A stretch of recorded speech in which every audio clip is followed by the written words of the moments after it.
보자. 지금 아까 인수분해라는 거를 할 수만 있으면 된다고 그랬고, 이런 식으로 2차식이 나왔을 때는 인수분해가 xx에다가 마이너스 3 마이너스 3으로 되고, 그럼 얘가 이렇게 완전 제곱식으로 인수분해가 되겠다지. 그지? 다시 봐봐. 완전 제곱식으로 인수분해가 됐다는 건 무슨 얘기냐면, 얘는 결국에는 두 1차식을 이렇게 곱했다는 뜻이고, 그럼 얘가 0이 되는 값을 찾으면 3이라는 놈이 몇 번이 나오냐면 2번이 나온다. 중복이 된다 이거지. 중복이 된다. 그래서 중복이 되는 거를 줄여서 중근이라 부르는 거야. 중근. 그래서 결국에 얘를 답을 쓸 때는 x는 3이라 쓰고 얘를 중근이라고 쓰면 되는 거야. 이해되니? 그러면 결국에 방정식이 중근을 갖기 위한 조건은 뭐냐면 완전 제곱식으로 일단 인수분해가 된다 이거야. 완전 제곱식으로 인수분해가 돼야 돼. 완전 제곱식. 그러니까 가로의 제곱꼴로 이렇게 인수분해가 되는 거지. 이렇게 인수분해가 되는 경우는 반드시 뭘 갖게 돼 있어? 중근을 갖게 되는 거지. 이해되니? 그러니까 완전 제곱식으로 인수분해가 돼야 된다. 완전 제곱식으로 인수분해가 돼야만 얘는 뭘 가져? 중근. 거의 별표 해놓자 이거. 그러면 결국에 얘가 중근을 갖기 위한 조건이라는 건 뭐냐면 많이 해봤는데 10x에다가 네모를 갖다가 구하는 건데 이 네모라는 이 상수항은 얘가 완전 제곱식이 되기 위해서는 네모라는 상수값은 얼마가 돼야 되냐면 1차 항에 반의 제곱이 들어가야 된다는 거를 꼭 기억을 하고 있어야 돼. 1차 항에 반의 제곱. 그러니까 10의 반이 몇이야? 5잖아. 그럼 5의 제곱하면 얼마가 들어가야 돼? 25가 들어가야만 완전 제곱식이 될 수 있다. 완전 제곱식. 기억나지 이거? 인수분해서 한번 했었잖아. 그래서 x제곱에 ax 플러스 b가 0인데 얘가 완전 제곱식으로 잘 써놓자. 완전 제곱식으로 인수분해가 된다 이거야. 완전 제곱식으로 인수분해가 되기 위해서는 이 b라는 상수는 전제 조건이 뭐야? 2차항의 개수는 무조건 1이 만들어져야 된다. 2차항의 개수가 1일 때야. 1일 때 완전 제곱식이 되는 조건, 상수의 조건은 뭐다? 1차항의 반의 제곱이 되는 거야. 1차항의 반의 제곱. 반드시 외워야 돼. 1차항의 반의 제곱이 상수의 조건이고 이 A라는 조건은 얼마가 들은 거냐면 A라는 조건은 이것도 한번 써줄게. A라는 조건은 봐봐. X 제곱에다가 이렇게 되는데 그럼 얘가 X가 돼야 되고 얘가 루트 B 되고 얘가 루트 B가 돼야 루트 B를 곱해서 B가 되고 얘는 X가 될 거니까 X 플러스 루트 B의 전체 제곱으로 인수분해가 됐다고 생각을 해주면 얘가 얼마가 나오냐면 X제곱 2루트 BX 플러스 B가 0이 되니까 그지? 그럼 이 A라는 값이 2루트 B가 되는 거지. 2루트 B가. 근데 얘는 플러스가 만약에 여기가 플러스라면 플러스가 될 건데 여기가 마이너스라면 얘는 돌 마이너스가 나올 수 있을 거 아니야? 그래서 이 A라는 값은 플러스 마이너스 얼마가 될 수 있냐면 2루트 B가 될 수 있다는 것도 기억을 하면 되는데 일단 이 A 값보다는 이 상수값 구하는 거에다가 초점을 좀 맞춰줘야 돼.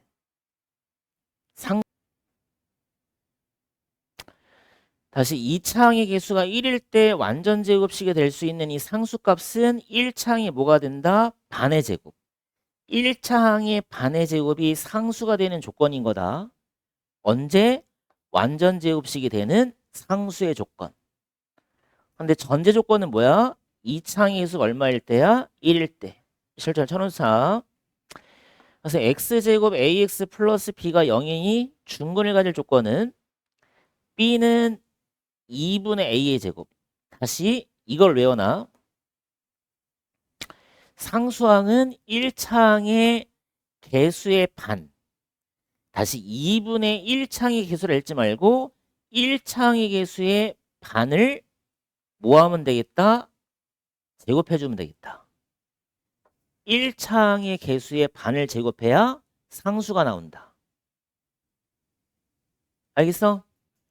그래서 나중에 니네가 뒤쪽에 판별식이라는 걸 또 배우게 되면 이 판별식을 쓰면 더 쉬운데 이 판별식이라는 게 0이 나오면 얘가 또 중근을 가져요. 그래서 이 판별식이 뭐냐면 b제곱 마이너스 4ac라는 게 판별식인데 얘를 쓰면 중근을 갖는지 안 갖는지를 더 빠르게 확인할 수가 있어. 근데 아직은 우리가 판별식이라는 걸 안 배웠기 때문에 이걸로 인해서 2차 방정식이 중근을 갖는다 안 갖는다를 이해해 주면 되는 거야. 그러니까 2차 방정식이 중근을 가지려면 반드시 완전 제곱식으로 인수분해가 돼야 되는데 이 완전 제곱식으로 인수분해가 되게끔 이 상수값을 구하는 문제가 잘 나온다는 거예요. 그래서 이 상수값은 1창의 반이야. 1창의 반의 제곱으로 구해주는 거야. 그래서 얘네가 이제 뭐에 약하냐면 분수에 약하잖아 얘들아. 2분의 3x 플러스 네모가 0인데 얘가 중근을 갖도록 네모를 갖다가 구하라 그러면 1창이 2분의 3이야. 그럼 이거의 반이라는 건 얼마냐면 4분의 3이기 때문에 이거의 제곱을 해서 16분의 9라고 써주면 되는 거야. 반. 2분의 3의 반이라는 건 뭐야? 이거의 절반이라는 소리잖아. 이게 반이라고 반. 1창의 반. 절반. 그럼 절반이 4분의 3이야. 그럼 절반의 제곱. 16분의 9가 들어가야만 중근을 가질 수가 있다. 알겠어? 이거 외워야 돼. 1차항의 반이야. 반이라는 거는 1차항이 주어지면 그냥 2분의 1만 곱해. 그게 반인 거니까 반. 그 반에 뭘 구해주면 돼? 제곱. 알겠지? 지금 1번을 보시면 얘들 이것도 빨리 찾는 것 좀 알려줄게. 10x 플러스 24인데 얘가 한 개가 나온다는 거는 중근을 가져야 되는데 중근을 가지려면 얘가 완전 제곱식이 돼야 돼. 근데 완전 제곱식의 특징이 뭐냐면 이 상수가 무조건 제곱수가 돼야 돼. 상수항이 제곱수가 돼야 된다고. 얘가 어떤 수의 제곱수가 돼야만 완전 제곱식으로 될 수 있는 후보가 되는 거야. 그러니까 제곱수가 아니면 얘는 무조건 탈락이야. 1번 무조건 탈락이야. 14 봐봐. 제곱수 아니야? 얘도 무조건 탈락이야. 15야? 제곱수 아니야? 무조건 탈락이야. 그럼 3번과 4번을 어떻게 구하냐? 우리가 모든 2차 방정식을 풀 때는 2차의 개수를 1로 만들어 놓고 푸는 게 좋아. 이런 식으로. 방정식은 양변에다가 어떤 수를 곱하거나 나누어도 상관없으니까 2차의 개수가 1이 아니라면 걔를 1로 만들기 위해서 양변을 다 나눠버려. 그 다음에 봐. 4는 제곱수네. 그럼 일단 후보는 되는 거야. 그럼 니네가 이제 눈에 좀 익는다고. 완전 제곱식 되는구나. 그럼 중근이란 소리지. 3번이. 근데 그럼 3번이 일단 정답이고 5번은 3으로 한번 나눠볼까? 3으로? 3으로 나눠버리면 5번 얼마 나오냐면 x제곱에 플러스 6x에 마이너스 16이 돼버려요. 그럼 얘가 일단 제곱수는 맞긴 맞는데 제곱수가 맞긴 맞는데 여기가 마이너스네. 그럼 또 탈락이지. 그러니까 제곱수는 제곱수인데 상수항의 부호는 무조건 플러스를 가져야 되겠지. 그래야만 곱해서 만들 수가 있다고. 그러니까 얘는 xx에다가 28의 16에다가 플러스 마이너스로 들어가겠지. 그러면 당연히 완전 제곱식이 될 수가 없다 이거지. 그치? 그래서 완전 제곱식이 되게 하려면 일단은 상수는 플러스를 가지면서 제곱수가 일단 나와야 돼. 그래야만 일단 후보는 될 수 있다. 그래서 이런 문제들은 일단 빠르게 거르는 거야. 제곱수가 아닌 거 거르시고 그 다음에 남는 거 2개를 가지고 확인하는 게 좀 더 빠르겠지. 알겠어? 정답 몇 번이어서 1번은 3번 해주면 되고 2번 해보자. 일단 K부터 찾으면 되겠구나. 그럼 봐보자. 아까 얘가 중근을 갖기 위한 이 상수의 조건이란 건 뭐였냐면 1차항에 모일 때 반의 제곱이니까 K가 16이 돼야 된다는 거지. K가 16.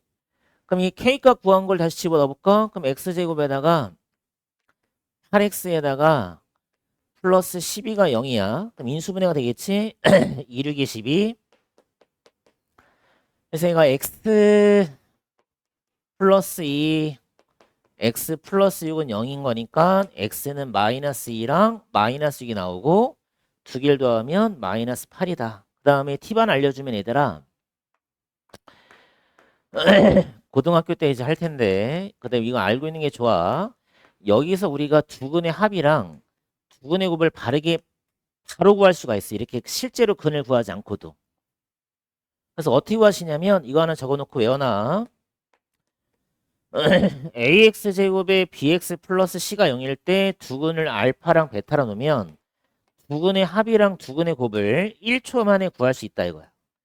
두근의 합은 마이너스 A분의 B로 구하시면 되고 두근의 곱은 A분의 C로 구해. 그래서 얘를 근과 계수의 관계라고 부르는데 이 근과 계수와의 관계를 기억하는 것도 좋아. 문제를 푸는데 시간이 많이 절약이 되니까. 그래서 여기서 두근의 합을 구하라 그러면 마이너스 A분의 B인데 A는 2창의 계수야. B는 1창의 계수야. 그럼 마이너스 8이 바로 나오겠구나. 이렇게 바로 구할 수도 있어야 돼. 근과 계수의 관계. 그러니까 이 방정식의 근을 알파와 베타라 했을 때 실제로 알파, 베타를 구하지 않고 합이나 곱을 물어보면 개수와의 관계를 이용해서 바로 구할 수 있다는 거야. 두근의 합은 마이너스 A분의 B, 두근의 곱은 A분의 C. 나중에 뭐 증명도 보여줄 테지만 일단은 증명 없이 일단 외우는 것도 좋아. 그래서 만약에 두근의 곱을 물어보게 되면 A분의 C가 되는 거니까 얘는 12가 되겠구나. 이렇게 바로바로 구할 수 있다. 일단 정답은 얼마가 돼야 돼? 두근의 합 물어봤으니까 마이너스 8이 정답이 되겠지? 공통인근을 찾으라 했으니까 방정식을 일단 풀어야 되겠지? 그럼 1번부터 풀어보자. X제곱 마이너스 X 마이너스 6이 0이면 여기는 XX 들어가고 2하고 3 들어가서 인수분해 바로 시켜주면 X 플러스 2, X 마이너스 3이 0인 거니까 X 값이 마이너스 2하고 3. 1번은 쉽게 풀 거고 그 다음에 2번을 갖다가 풀려면 2X 제곱 마이너스 7X 플러스 3이 0인 거니까 2하고 1 들어가고 3하고 1 들어가면 마이너스 마이너스 해주면 맞게 떨어지겠지. 일단 인수분해가 되는 거에다가 초점을 맞추면서 빨리빨리 인수분해를 해줘야 돼. 그러면 얘가 X값이 2분의 1 나오고 3이 나오겠고 그럼 공통인근은 누구냐면 3이 공통으로 들어가 있구나. 그래서 공통근을 빨리 찾으란 소리지. 그치? 근데 공통근이 또 누구의 근이래? 이거의 근이라 했으니까 3만 넣어주면 끝나겠네. 9, 3K-12. 그럼 3K-3이 0. K값 얼마? 1 이렇게. 알겠어? 그러니까 방정식을 그냥 따로따로 풀어서 공통인근을 찾고 그 공통인근이 다른 방정식의 근이라 했으니까 대입해서 K값 찾고. 알겠어?